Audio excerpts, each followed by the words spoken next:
No, ito yung ano, yung charger, no. Kalimutan ko kanina eh. BCCST. Ayan, Autobolt. So, test ko lang natin yung battery kung ito yung battery kanina eh.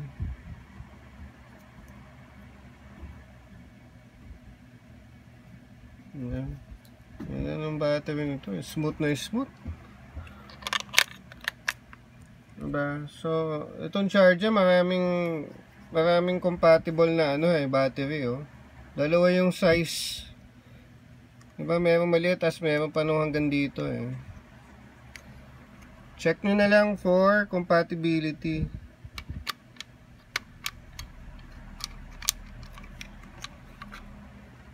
So, kailangan natin i-on.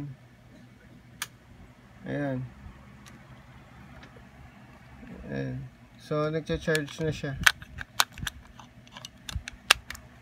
Diba? So, nagcha-charge yung charger. So, ganun lang.